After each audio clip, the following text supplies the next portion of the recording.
It's past. Yeah, you know how it is. Yeah. Too No, unorganized. Yeah, too cool. Yeah, equal amounts. I'd hope, man. That's what I'm gonna go for. All right. I think we're live. Yeah, we are live. Good evening, everybody, and welcome to Tuesday Tatchat. As you can see, it's been imaginatively titled Q&A. I did spend all of at least 10 seconds to come up with that title. So as you can guess, today's kind of chat doesn't have a specific topic. Although I'm sure we will organically go into some kind of topic or other, because that's kind of people we are, organic. And we're talking about organic. Let's bring Carla into the chat. How are you, Carla? I don't know why. I don't know why that's like a segue to introducing you. Organic, Carla. I look so wholesome. You look at me and you see fresh and wholesome. Yes, fresh and wonderful. Yeah, definitely. Yes, that's what it is. Hi, I'm very well. How are you? Oh, good. Yeah, just the usual. And we've got Daz with us as well. Hey guys, yeah, I'm good. I'm good. How are you doing? How's your sales been for the week? We'll talk about that later. Nice looking keyboard, by the way. Moving down the line, we have got Nick and Andrea. Andrea is slightly out of frame, or not? Am I? No, you're not. It's just when you're little down in the cubes, then yeah, when you're little bit. I don't know why, but they definitely are. When you're in your little box. Yeah, when you. Yeah, hi Z, how are you? Oh, show us your phone. Show Andrea your phone. No. Do I have to? Do I have to? Yeah, you got to. Check it out, guys. That's the worst. This is my Razer phone that recently got replaced, and I've dropped it, and it dropped on its back on the tile floor, and just I guess the shock waves just There's nothing worse. Is that moment. I remember dropping the second iPad we ever had. When this was being built, I came in here and I was taking pictures of the progress, and it just slipped out of my hands onto the freshly laid concrete floor and smashed. And it's just that moment of, oh, did I really do that? And I was so angry for hours. Yeah, so angry. I've been mad. I'm still mad right now. I'm just gonna be mad now until I get it fixed. And finally, Tom, how are you? Hello. Yeah, what you need, mate, is you need like an OtterBox or something, like a super robust case. Or just get an iPhone, mate. Yeah, I thought about getting one of those armored, because I remember back in the day. Who remembers the Nokia they came out with, which had like a rubberized case? I had one. Yeah, I had one. In two. Yeah, that's the one. Yeah, and I got that specifically because I drop things. I've dropped phones. I don't know why. I just drop them. You know, you're clumsy. Yeah, pretty much. Do you know the worst part about it is that very morning, Beck, that very morning that I broke the phone, Beck called me a clumsy something or other. I can't repeat all of the sentence. I can imagine. But before or after you? This was before. It was like a premonition. Yeah. And then I thought you'd prove her wrong. And when I picked her up from work, I was like, Beck, guess what? You were right. Yeah. And the words that she used after were even worse. They're not repeated anyway. It was fantastic. So, like I said, guys, thank you for joining us. We haven't actually got a specific topic. We'll probably go into various bits and pieces. We can always start off with how sales have been, etc. But we'll go in and say a few hellos. We've got Peter, Richard Howe, Mr. Diggs, Benjamin, George Ross, Karin, Rich Payne. I shouldn't start reading names out, but I always do. I can't help it. Can you guys hear me all right, by the way? Because I've been told I sound like I'm in a church by Paul. No, you sound really good. I've just changed. No, that's just my awesome voice, Z. Okay. ASMR voice. Right. Okay. Okay. Just someone can let me know in the chat if that's any better. I think it sounds good. Sounds good to me. Yeah. I think it sounds good. You know what? I've got to say, just to take a moment, guys. I never thought that we'd get to the stage where we could have, 5 of us, and have such a smooth. So sorry, 6. It's actually 6 people here, and to have such a smooth live chat, just mechanically, if nothing else. Now you've cursed the hell out of this now. Remember, we've got It's gonna be echoes. We're gonna go wrong. Oh, look, there you go. He's gone. I'm joking. I did that on purpose. Oh, fantastic. Shazad's in the chat, as is Jason Entwistle, Robert Walker. Get a heavy duty case, Z. They're only around $5. Yeah, I should. I've never broken a phone. Always invest in a decent case. I did have it in a decent case. It's just, just broke. Right. Okay. So let's start off with our first kind of topic, like the little icebreaker, I suppose. We'll go through and just chat about sales, because everyone seems to want to talk about sales recently, how they've been, how up and down they've been, how Q4's been so far, etc. Carla, do you want to kick us off? How's things been for you on eBay land this week? Fabulous. I am a millionaire. Woo! Well, congratulations. You heard it. Gold hat. You heard it here first, guys. Carla has made it. I'm pretty good, in fairness. Touch wood, touch all the flaming wood I can find. Yep. Pretty good. I am running 1% promotion. I'm running 20% off sale on quite a lot of stock. I'm trying out Lex's staggered scheduled listings. I am listing fresh stuff every day. I don't know which of these things, if any or all, are working, but something is okay. So I'm, And have you tried that new thing yet, where they're doing that, buy 2 and save 10%, buy 3 and save 20%? Was that the multi-buy? Have you tried the multi-buy yet? Not yet, because I have 20% off of so much stuff, and I didn't know if it would end up doubling up and I'd end up giving stuff away and basically, sending a tenner in with the parcel or something, Ah, okay. The promotion would cancel out the other, or whether they would add up. I think you've just listed off so many different things that you now have to do on eBay, though, to be fair, isn't it? It's all these little things you don't quite know, but it's almost that effect of... It's like a recipe, isn't it? A little pinch of this, a little speck of that, and chuck in half a dozen blobs of that, and let's hope it works. Well, usually you have no idea of knowing what effect it's having on your sales, but at least with the promotions you can go in and find out, because we went in and found out we'd had 3 sales after starting to use it. I don't know how many we've had now. But then the flurry of sales I had, I thought, what's that? Oh, I'm trying to win a GoPro. That's to tell me I've got to go and bid on it. Shazad has just said that they do double discount. The discounts stack together. So I would end up, if I did 20% off if you bought 2 and then they picked 2 20% off, I'd end up giving away more percent. I can't do maths. Wow. Oh.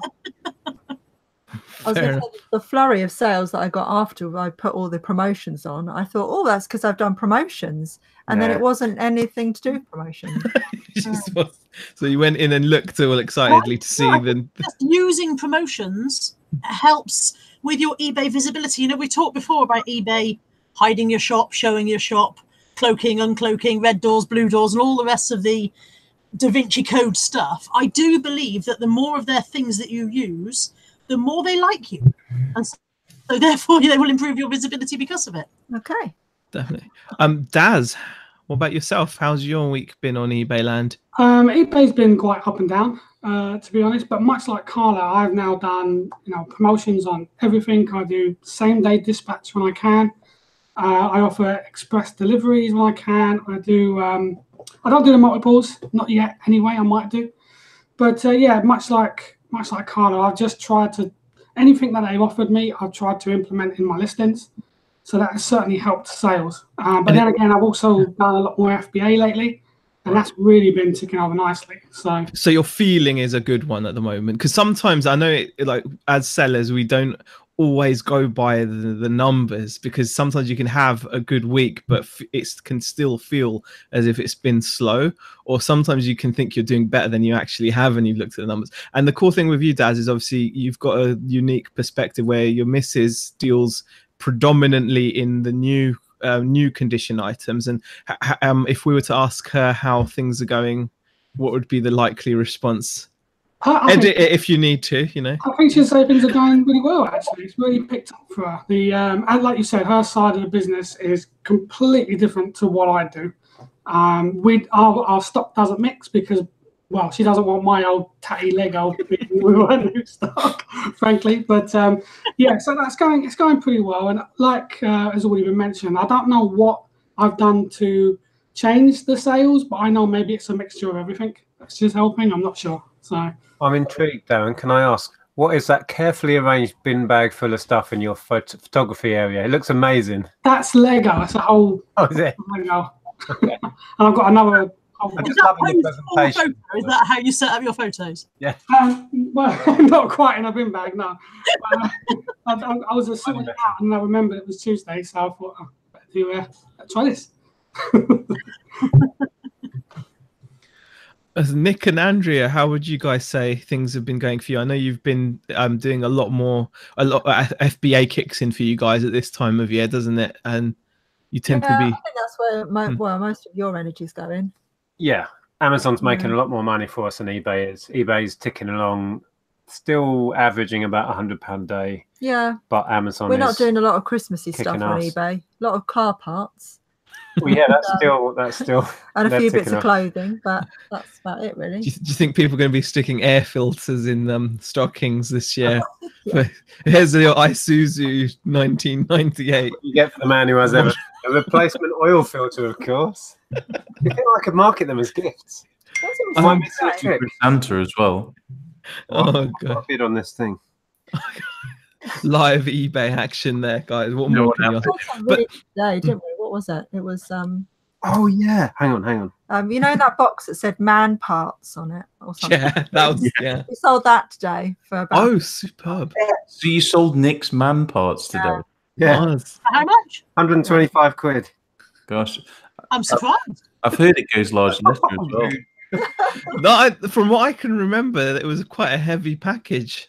Oh, I missed it. Someone outbid me in the last second. Damn it. Oh. Unlucky. Whatever. But so you guys would say, obviously, the FBA kicks in for you more. And like Andrea, you obviously doing a lot of the clothes. Are you still listing clothes right now, or? Yeah, trying to do. I've listed all my Christmas jumpers, so they're done now. We sold two instantly. We sold one of those. It was like a kind of pervy one, wasn't it? Yeah. A pervy Christmas jumper. Women's something. What was it? I'm not saying. I'll give you a white Christmas. Oh no! He was bent down in front of Santa. Yeah. On no way. Extra large shirt. Where do you get a jumper like that from? It's in that auction lot. So it was a blind bag. Okay. Christmas jumpers. Oh, so you're quick to point that out, that you didn't actually source that one from a charity shop and think, oh yeah, that's Yeah, that was the first one to sell for 20 quid. Oh my god! And then we had one which was Merry Christmas, You Filthy Animal, which is the Home Alone reference. Thing. Yeah, they're quite common. I think that was only a tenner, wasn't it? But that's the bag in profit. Because they're really common. They're all over eBay. Wow. But yeah, just listing coats and winter stuff now. So yeah, fair dues. And finally, Tom. Well, just to pre-warn everyone, I'm pretty salty.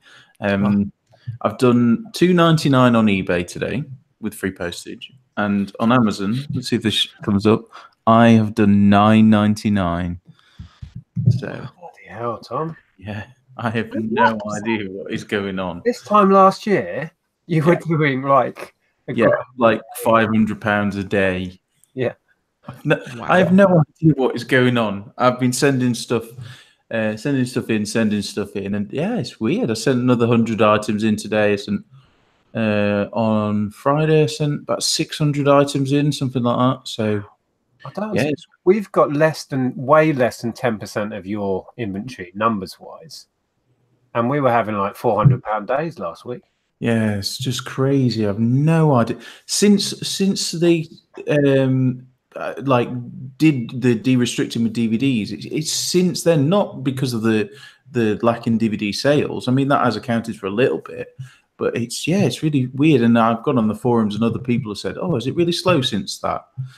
So it could possibly. I mean, because the thing is, obviously not to go too into it, but considering your inventory size, etc., it is very strange, isn't it? It does seem like there's more to it than it just being quiet, because other people with a lot smaller inventories because that's just odd. Do you know what I mean? Like, that's it's not all long tail stuff. I've been sending, but the big thing that's changed since is Prime fulfilled by merchant is the big thing that's different. So I've noticed a lot more big companies that are listed as Prime, but are just like shipping themselves. So maybe that's had an impact. I potentially, because a lot of my sales were reliant on people going, I need it tomorrow, like now. So maybe that's why. So I've actually been listing on eBay quite a bit. So, and I've been, trying to push that at least. And then I went out buying yesterday and somehow managed to buy 1,600 DVDs. So 16, is that all, Tom? Yeah. Is that it? Sales what are you planning on doing? Like building a monument that can be seen from space? No, like Scrooge McDuck. Yeah, are you just going to put them into a vault? And that's quite a good idea. Yes. Yeah. So I'm a bit salty, but wow. No, in a way though, Tom, that does bring up quite a good kind of topic in itself. Just as a quick reminder to everyone that there's no set formula. Carla, say something. Say something, Carla, quick. Say something. What? How about why is this dog got its bum in my face? Is that Buddy? That's Buddy, yeah. Oh, bless. He just got up on the desk and sat on the keyboard. I had to lift him off. He's not interested in us in the screen, is he? He's just got all eyes on Mum. He wants garden. That's what it is. I'll be back in a sec. No worries. But yeah, I was just saying, like, in a way, it's just a good reminder that there really isn't like a set formula, is there? Because sometimes you can easily end up beating yourself up, because if you do all the things that you think that you should be doing, and still the result doesn't turn out as expected, it's so easy to beat yourself up. But sometimes it's just going to be like that, isn't it? And I think, Tom, what your sales in a way are an example of that, where the way you've obviously dealt with this kind of situation before, because you're not like tearing your hair out or anything. Do you know what I mean? It's just I know it's peaks and troughs, and I am doing other things to sort of other avenues to do stuff. Like a lot of these DVDs are going to be traded in, just to sort of get a bit of revenue that way. And doing other avenues that don't necessarily rely on it being Christmassy stuff. So it just happens. I mean, I remember, gosh, when was it? It was about 2 years ago. Was it when I got restricted? And I was like, I'd got no backup plan. It was verification thing. I know you had it before Christmas, didn't you, Nick? And it was like 2-3 weeks, something like that. And I was like, what am I going to do? So since that point, I kind of got a bit of a, backup plans and diversified a bit, so you can. So it's so important, important. Steve commented, "Can't wait to get the jumper." So. Can't wait to see it on you. I did invite Steve actually, but he's still having issues with the tech, I think. So Sean Gilbert in the chat says he's doing nearly 2K a week on eBay and Amazon at the moment, which is fantastic. And says, Tom, I hope it's not you I'm undercutting on Amazon. Well, there is a lot of people who I've been having a laugh recently who are selling stuff on Prime, and they're paying Amazon for the privilege of selling it. So there's a lot of new sellers which just don't understand the basically 40% fees. So you got to laugh sometimes. Oh, completely. Peter Ray says, it's weird how it goes with sales. Slow for me, even though I run small sale for some items, then promotions like 3%. Yeah, there is no rhyme or reason. I mean, I've got this sometimes weird things happen. I've got an item that for some reason has already picked up like 37 watches on it on eBay, and there's no reason for it to have picked up like that many watches. It's just it's not, no one's buying it, but it's weird. It's just picking up watches every day. Like people are watching it. It's a freaking subwoofer. It's just like a box. It's not even exciting. Do you ever have it when you've got like an item or sort of like a multi-quantity item that no one's touched for ages or not bought any, and then all of a sudden you sell them all for no reason? It's weird. Out of the blue, you'll sell like chunks as if by magic people have decided on the same day that they want that item, even though you've not sold it for months. And conversely, I've got items which I was selling like hotcakes a few months back. Literally every few days I was selling them, and I was like, oh, this is brilliant because I've got the 30 or 40 odd to shift. And then it seemed like all of a sudden, like a tap's been turned off. No one now wants that item for like a year, and you're like, oh, okay. It's just weird. Suddenly, they don't need that part anymore. No one's breaking that part anymore. Yeah, I wonder if it's to do with someone else kind of hitting the algorithm sweeter and getting above you. Yeah, that's more like it. You know what I mean? It seems like I've got 2 Christmas CD lines. Do you remember I bought like hundreds and hundreds of like 10p CDs, and then they reduced them to 3p, and we ended up with thousands of them. And I've got a Frank Sinatra and Bing Crosby. Last year, I was selling day in, day out Bing Crosby. I cannot sell one for love nor money this year, and I'm selling Frank Sinatra every day. Yeah. Weird. You get the same price at the same listing, and it's just other people are somehow getting those sales above me. Is all. You can't. But when you search the listing, sometimes, I mean, sometimes you're right. You'll see like a competitor that's priced by a penny under on eBay, as if it's Amazon. But you know, it's sometimes you are the only. Like I've got a part that I sold 36 of. I've got 34 left. And the last one I think I sold of this item was God knows how long ago. It's been months and months and months since I last sold them. But before then I was selling them regularly. I'm the only seller. It's as if suddenly no one's buying or breaking. This is the area where the conspiracy theories are grounded in, isn't it? Because it doesn't make any sense. No. There's some reason somewhere that would explain it. I'm the only seller. Surely there's still a demand out there for that part. Yeah. So it just makes me think maybe it's just not being visible to other people. But then, you know, with items like that, it could be completely unrelated, as in a company where all these people used to get it from went out of stock for 2 months. Got all the sales for that sales period, and now then they've gotten back in stock, and they're like, oh, I'll just go back to my supplier. Exactly. Paul Calvert, there's a question. Paul Calvert's put a question in at Tom in the chat saying, how do you send 600 items? Do you label everything? This is on Amazon. Yeah, I do. Yeah, I mean, well, I didn't do it all in one day. I mean, breakfast. Yeah. And you know, I'm good, but I'm not that. Jesus. Yeah, it takes me a couple of days to do that, and a lot of them, to be fair, were multiple quantities. You know, I'd have 10 of each one, that sort of thing. It was some RA and bits like that, but yeah, you do have to label each one. It was good to get them out of the house, though. I wanted to mention actually one topic, and I don't know if it will apply, but it potentially could roll over to eBay. Is that I don't know if you've had the email, Nick, but about selling Apple products. It's across the board on Amazon that Apple have recently worldwide gone really heavy, saying, "Look, we don't want people to sell our products secondhand."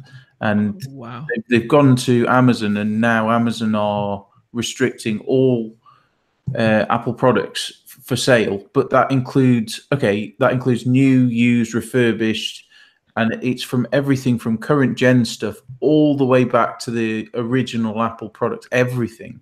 So you couldn't send it like a classic iPod in or anything like that. It's a complete lockdown. Do you know what? This reminds me, Carla might have seen this video because I know you watch Rally Roots as well.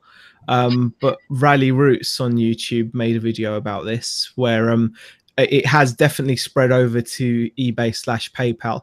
They listed an item and they used the term, it was an official Apple Lightning connector for the the Lightning power supply. Now, Apple didn't even go to eBay or anything. It automatically PayPal froze their PayPal account. Literally froze their PayPal account. So they couldn't take money out. They couldn't receive money either. So people were trying to then buy things on their eBay store and messaging them saying, why can't I buy this item off your eBay store? And it's all because the word lightning in conjunction with a power supply set off a red flag, and automatically their PayPal account was suspended for like I think 3 days, and they lost about $3,000 worth of revenue. So yeah, it's a crazy video to watch. Yeah, really scary. I find it quite frightening that companies have the power to pretty much stop people being able to sell their own property. Let's say you're just an average Joe who wants to sell on his Apple laptop, and they're basically saying, no, you can't. And how do they have the power? I know it's not, because they're just saying on this platform they're restricting it. They call it protecting their brand. But do you think it's because of all the dangerous fakes out there? No, not if it's the term lightning power lead or whatever. Yeah, it was just based on the term. Rockstar Flipper did a video about this, and I agree with some of the things he said. Like, I can totally understand this with anything, say up to say a year old, like new stuff and power cables. That's fair enough. But like when you're talking like the second generation iPod Shuffle or something, like they're not even making them anymore. So it's not affecting their revenue. I get the Rally Roots thing about the lightning, but I'm just saying about just Apple as a whole. Are they stopping it because of all the fakes out there? It may be a consideration, and I know that's a big part of the whole DVD thing on Amazon. Yeah. And the CD thing is the record companies don't want fakes, and they also don't want direct competition. It's the strength, it's like the force that they're coming down with, though. I mean, you know, like if you list a Microsoft OEM copy of Windows, at least you get like a friendly eBay email saying your listing's been removed. This is a Vero strike, you know, so be careful, like a slap on the wrist. At least you get that. But it's the ferocity with which they were able to literally just shut down, you know, an account. Now, you know, Rally Roots, for those of you that don't know, are a very established couple. They've been doing this on a big scale, so they've got multiple PayPal accounts, etc. So it wasn't as huge a deal for them, but even they had a few $1,000s in there. Now imagine if you're just a small one-man band situation where you've got that one PayPal account, and all of a sudden, because you've dared to you know, sell an Apple product or something, they've done that to you. It's really unfair, I feel. It's you've just got to be careful, because the opposite end's true. Like recently I had an intellectual property violation strike on Germany Amazon on some weird random niche product. It was a hard drive. I bought it from Tesco. I was going to use it myself. Didn't end up using it. I thought, I'll put it on Amazon. And they went at me like legal stuff, all this. And I've got that on there. And although I've removed the listing, I've emailed the company, and the company are like, no, we've got to protect a brand. We're not taking it down. So they're like, Amazon are like, if you don't get this sorted, we're going to shut down your account. I'm like, crazy. Over one minor infraction, you know, one hard drive, which was genuine. I could show that I bought it from Tesco, got the original receipt. It didn't matter. Just because I dared to list it online. It's the reaction that's scary, isn't it? It's not necessarily, you don't mind being told, okay, you're not allowed to do this, or warning, but I think it's like the strength of the reaction that we're concerned about, really. I mean, it's like Amazon offered up a table of food, and then when I took a couple of donuts, they went, how dare you? Yeah. How dare you? Yeah. You know what I mean? It's because it's not in proportion. How you describe what happened to the Rally Roots guys was just way out of proportion. Because let's say, well, they clearly didn't know there was an infringement they were doing. Yeah. And yet they had their business shut down in almost. Yeah. Overnight, and that's just way out of proportion. That's the issue here, isn't it? Yeah, exactly. I think that's the shocking part, definitely. But also, the thing with that is that a lot of companies have adopted the Microsoft style of selling, which is basically when you buy a product or software, you're actually paying for the rights to use and access that product. You're not paying for the physical product. So, of course, the companies hold the rights to still own it and tell you how to sell it and store it and all the other things, which is completely wrong. But unfortunately, Microsoft's kind of started all this, and other companies have followed. Yeah, good point. Good point. I mean, I fixed this old iPod up. I'm going to keep it for myself now. Nice. It's a third gen. This iPod is a pain in the butt to sell, by the way, guys. If you ever do sell this iPod, little tip there. It's the one where you've got the physical buttons across the top of the click wheel. This is a real pain to sell. Obviously now, because you could get your account shut down, but before it was this one charges using Firewire cable. So people would buy an iPod like this, and they would, you know, sync songs using their normal USB cable, and then they'd wonder why the battery wasn't charging whilst it was plugged into USB, and it's because it only charges using Firewire. Can I just say, Andrea was going to say goodbye, but she's had to go and take a call. We've got family things going on. So. Oh, okay, no worries, no. All right, nothing to worry about. Okay, cool. I never knew that. See, yeah, third generation iPod. It only charges with Firewire, and that often means that you can get some bargains with these because people think they're dead because they'll test them with a USB cable and it won't charge. Don't drop it, is it? Yeah. I was just going to say, just quickly, just to say, finish with saying about the Apple thing, that I have heard the flip side. I won't name names about who it is, but there was a person I used to know, well, I still do know, that used to sell Apple charging cables on eBay, and the amount of little, but they were knockoff, and he knew they were knockoff, but he was selling them as genuine, and the amount of little tips and tricks to get around stuff. He even had his account shut down, and then managed to open up another one, but he was selling shed loads of them, absolutely shed loads. And it's like it's that which I think is part of the problem. That there's been these Johnny come latelys that come in and just absolutely we're the ones who end up paying for the dodgy dealers or the criminals or whatever, or the importers of Chinese stuff who are passing them off as genuine. We end up paying because we can't sell our genuine stuff. Yeah. Completely. I mean, you guys are right, though. I mean, there are websites and forums dedicated to helping people getting around, rules, basically. So people that have been banned for whether it be selling dodgy product or whatever, there's literally whole forums devoted to selling on eBay, like in stealth mode, and people go to extraordinary lengths. I mean, like setting up different everything, like getting specific special routers just for their eBay account and PayPal account, and no. Well, if the money's there to be made, people will do it. The links people will go to, you can imagine if they're selling thousands of these, whatever they are, widgets that are dodgy. Yeah. Sorry, Dan, what were you going to say? No, I was just going to say, you think it'll be easy just to be genuine, but then when you said if you sell thousands of dodgy ones, then I guess people do buy though, don't they? I mean, like, how many times have you been searching for a cable and you see the official, manufacturer's cable? I mean, I've done it infinite amount of times. Like, say you want to buy a charger for a PlayStation Portable. Are you going to buy the Sony branded one, which someone's trying to sell you for 15, 20 quid? Or are you going to buy the one that's like $1.99 shipped from Hong Kong or whatever? Yeah. It's not, it talks, doesn't it? Just about the Chinese sellers. I was just going to say that they're going to the states have said they're going to charge China more to send products. They're not going to subsidize that anymore, so that could change things. Definitely. Flipping Fantastic Fines in the chat says there was a thing on telly about chargers. Poundworld got fined of a couple of 100,000 for selling dodgy chargers. Poundworld, who would have thought, huh?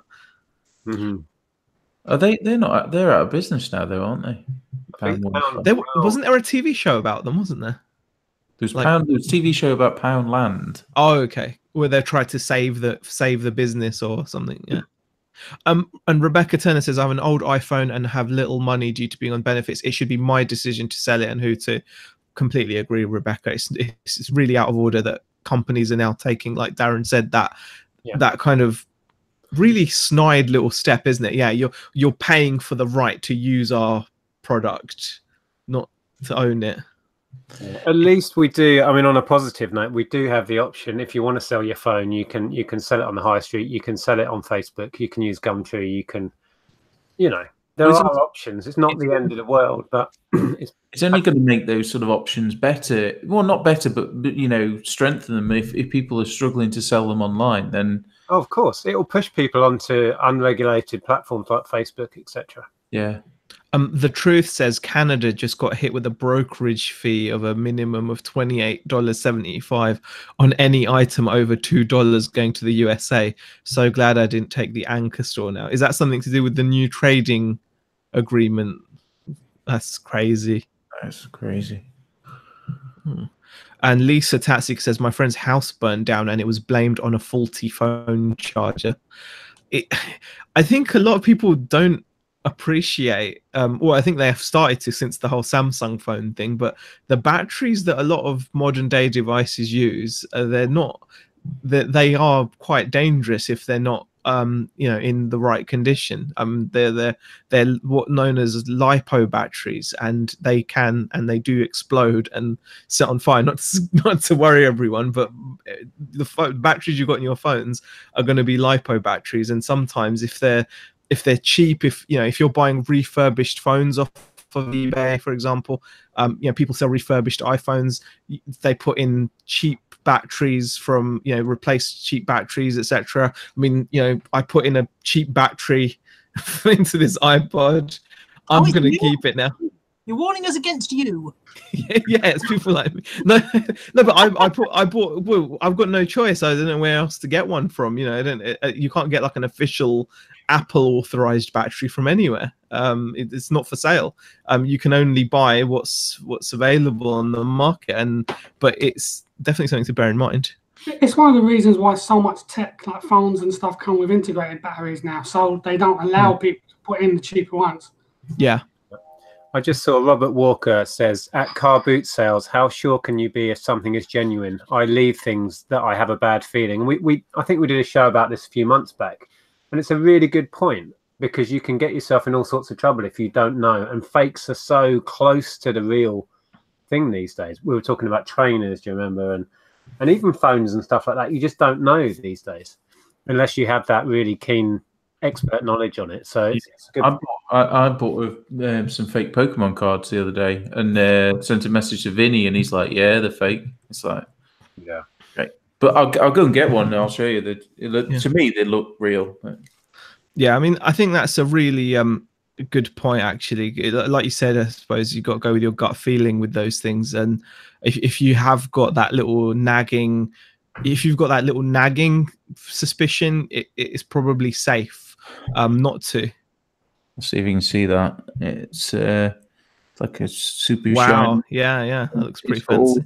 The thing, and apparently it's they're fake. So how could Vinny tell? Was it something? I sent him some detailed photos. He didn't say how he could tell, but to me, I mean, that it's wow, crazy. I mean, even if that was real, I think it's like a £2-3 card. So I'm not cut up. I paid $1.99 for a little stack of them, so it doesn't matter.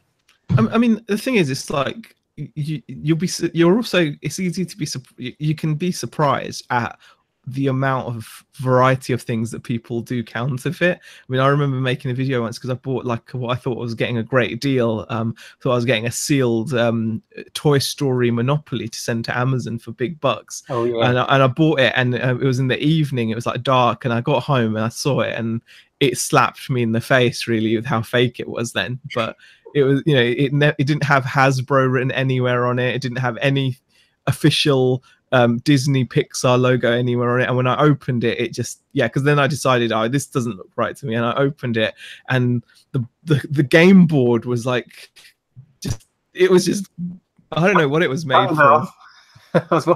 Someone else was going to say, was it cut in half to here? It was worse than that. It was just flimsy and cheap. And, make me laugh. Not laughing at you, but I know what you mean. Like it was just yeah, because you're like, wow, you know, like literally, you've got to keep your wits about you. It's amazing what will be faked, isn't it? Things that you wouldn't occur to you that somebody would bother to fake that. Yeah, a Toy Story board game, Monopoly board game. Games. Remember the Speak Out games a couple of years ago at Christmas, and they went absolutely crazy.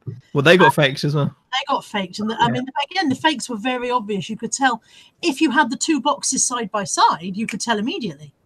If you hadn't been lucky enough to get a genuine one, you'd have been in a different ballpark altogether. Wasn't it not Home Bargains? I think it was BM Bargains or something got in trouble because of those, because they were selling fake ones as real ones. Yeah, possibly. I think it was BM Bargains.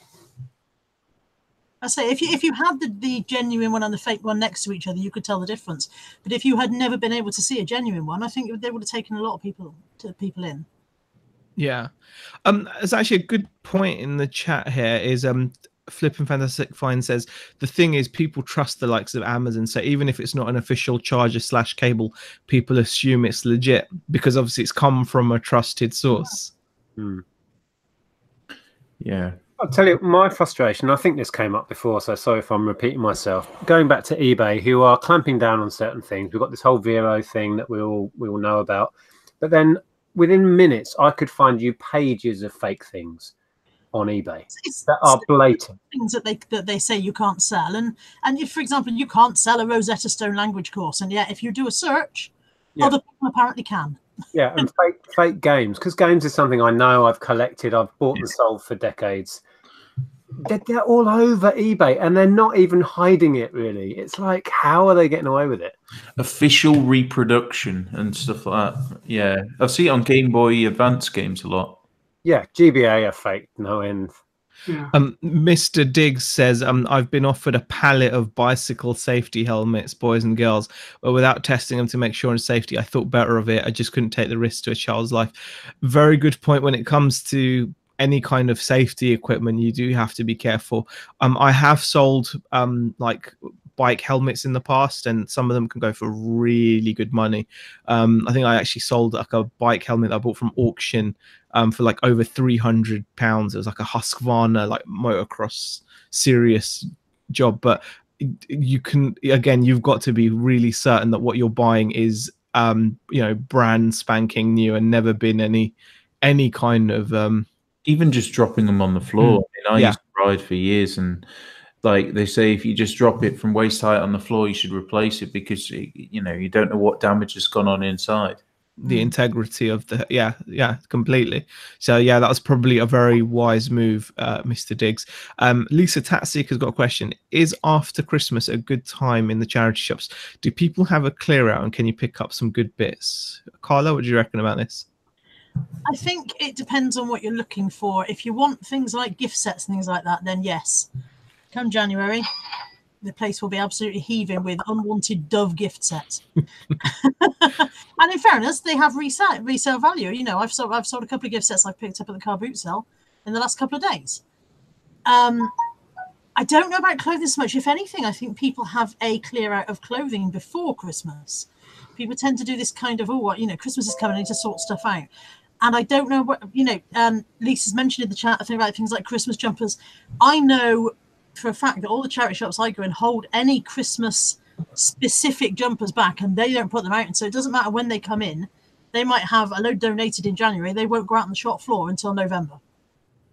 They'll literally have a massive, pallet somewhere chucked at the back, a massive bag with Christmas jumpers in that are just waiting till the right time to sell them. So yes, in a way.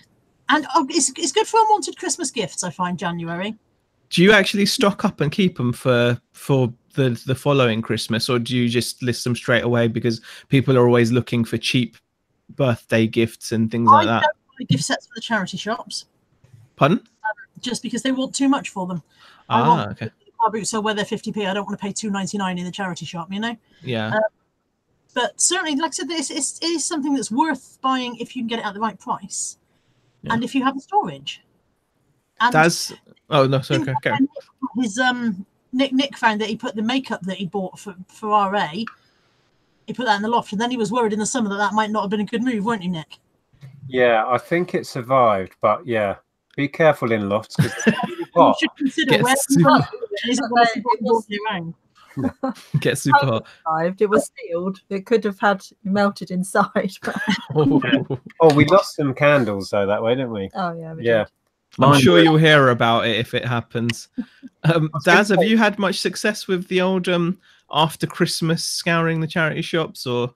Not so much charity shops, but certainly online. eBay is really good for unwanted gifts. Much like Carla said, though, charity shops, they just tend to ask too much for that kind of stuff. Because it's usually brand new sealed items that they've got.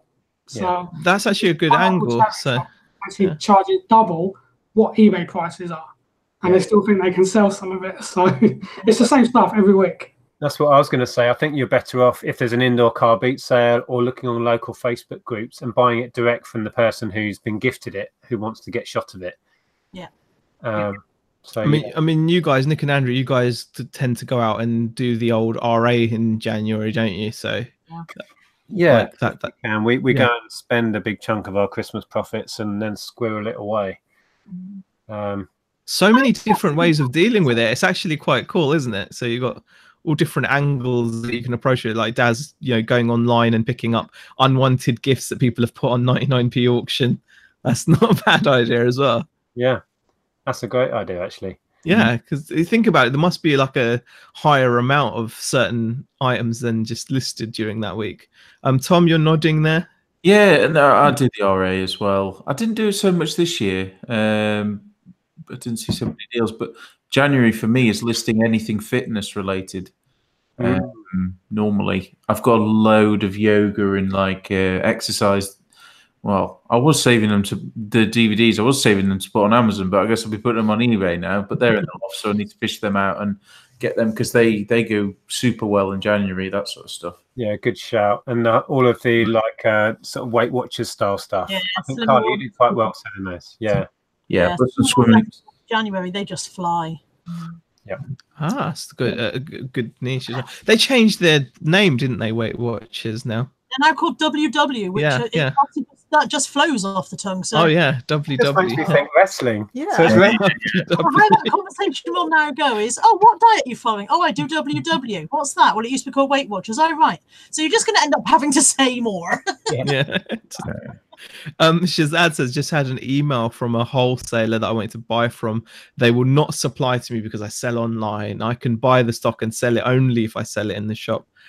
That's going to happen though, isn't it? Because they need to protect their, they've probably got deals with people that are selling online, or they themselves might be selling online. And Treasure Pirate Heather's in the chat says, hi lovelies, went into our new B&M shop yesterday. Worst experience of my life. Horrible. I shan't do it again. Crammed in, awful products and heaving. That is a brilliant review. I absolutely think you should tweet that to them on Twitter. They've just opened one near us, which used to be a Poundland clearance shop, which was fantastic because that's where we got all our Christmas CDs from. Yeah, and then that closed down, and now it's B&M. I went in there. I don't think it's as bad as your one, Heather. I haven't been in there yet. Oh, it's quite. Yeah. There is a tip with B&M is they've got an app, and quite often what it's priced on the shop floor isn't actually on the thing. It's actually, they misprice things all the time, and you can use the app to scan items and check what the actual price of the till is going to be. So sometimes it can, the decimal points in the wrong place and that sort of thing. So there's these sort of there's a woman called Holly and a few others who go around hunting them for like extreme deals where something's accidentally been put as 10p rather than £10 and stuff like that. So that's a great bit of advice. Actually, you could apply to a lot of other shops. If you use the apps, they're going to have up-to-date pricing, because most big companies, their in-house computer systems are going to sync immediately with whatever app they're using. So you don't need to necessarily go and ask or check a price physically, to check whether the shelf price is correct. That's a really good tip, actually, Tom. It's a good tip in the supermarkets as well, like Tesco's, where they have those scanners you shop. So when you go into the clearance space, quite often there is no pricing. So you can scan the clearance items and find out, how much of a bargain or not they are, because that'll give you the up-to-date information on a little handheld scanner. My only advice is, if you do get stuff from the Tesco clearance section, remember to take the Tesco clearance sticker off before you sold it and sent it to someone, which I did recently. I sold something for £10 plus postage and left the 30p clearance sticker on the bottom, and they weren't very happy at all. Oh gosh! I shared with you the other night, didn't I, Tom? I had some DVDs recalled because I'm now restricted, and weirdly, they didn't make me send. They didn't say I had to get a load of it sent back. I'm still selling DVDs up there, but they basically, I had to recall a bunch of DVDs. Anyway, one came back, and on the back is the charity shop sticker for £2, I think it was, on the box that. But I'm glad that one came back now. And I was also just quickly going to say about those pesky little decimal points. And I want to thank, I can't remember who it was, that one of my subscribers must have been browsing in my store and found, I think it was a CD priced at £299. So I was like, yeah. Wow. Wow. So thanks for that, whoever that was. Yeah. Yeah, imagine if it's sold. That would have been amazing. Robert Walker says trading standards should visit car boots and charity shops, but councils are cutting back due to cuts. We actually kind of chatted about this a couple of weeks back, where some guy did get done at a car boot by trading standards for selling fake Nike trainers. It was like a local paper story in Peterborough or something. But yeah, you're right. Overall, I'm sure they don't have as many boots on the ground as I was going to say feet on the ground there. As many feet on the ground, as many boots on the ground as they would like. Well, they hopping. Levitating trading standards. Yeah, you know, the new, yeah. Hoverboard trading standards people. So they can't hear them coming, you see. They just, yeah, exactly. That's and they're like Marty McFly Marty McFly style and their hoverboards. Right. Yeah. Definitely. Oh gosh. I've been to a car boot when the police have turned up, and a couple of the house clearance people just quickly packed their stuff away and then drove off. They were looking for somebody who was like out on bail or something, apparently. Half the site clears instantly. They just drive off and leave all the stock there and just go. You should dress up as a copper one day and just wander around and see what happens. Just clear the place in minutes. Yeah, and then be like, "Oh, stuff here! Oh, great! I filled my boots." Yeah, just abandon the stalls. And just, I have seen it before with a house clearance person where they've just drove off and left a load of books. They didn't want them, so they just left them there. So it was weird. Yeah, this huge mound of books. So people it was like a scavenging frenzy. There was DVDs and stuff, and people were just taking them because they were free. It was weird. Phoebe actually says, I've been buying Christmas stock all through the year and listed it in October time. Yeah, get in there early so you can start actually benefiting from it in these next few weeks. And Ash says, I'm starting from the start and just seen you broke your phone because you I never said because I sat on it. Thanks, Ash. I dropped it on the floor. Because his fingers. But then again, I do have buns of steel, so if I did sit on it, then that probably would have cramp from sitting on it. Question from Flippin' Fantastic Finds: as sellers, how do those who sell second-hand electronics cover themselves, pat testing, etc.? Organize the question however you like. I don't know the official terms. That this has been talked about a lot. I mean, if you're buying second-hand electronics from charity shops, they will often already pat test, although that's very different to function test. So never buy an electronic from a charity shop and assume that it's working and just list it, because the chances are they've not function tested it.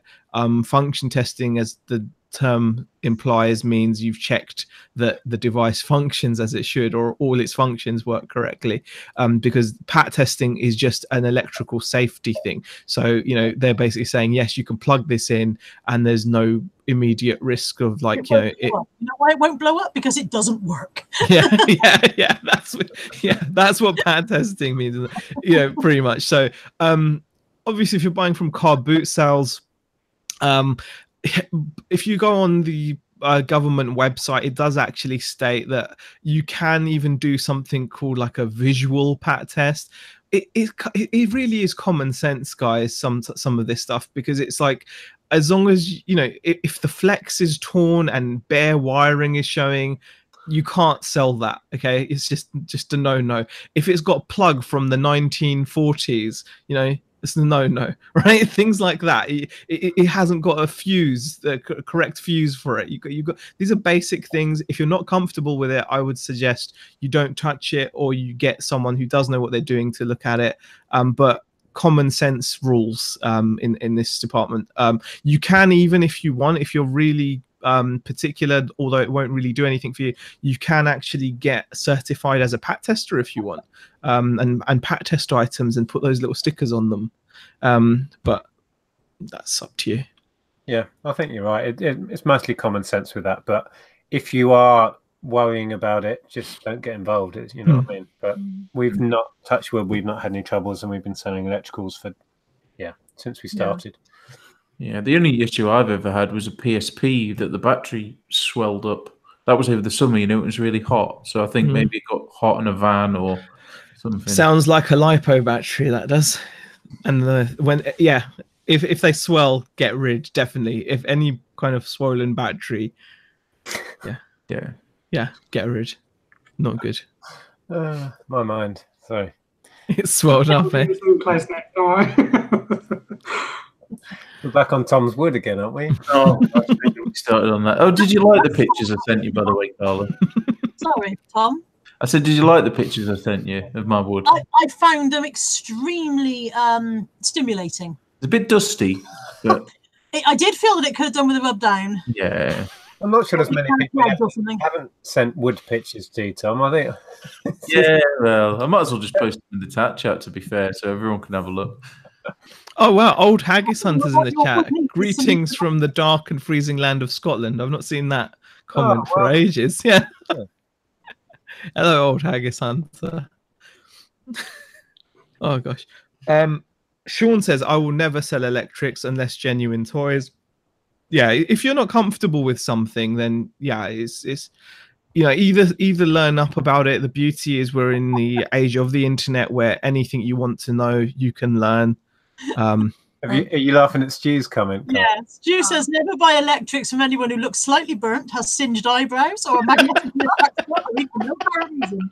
That's the best tip that we're going to get on this show, I think. That's very informative. And I can't see that comment. Where is it? I've Right must have down gone- the bottom, right at the end. yeah, magnetically attracts cutlery.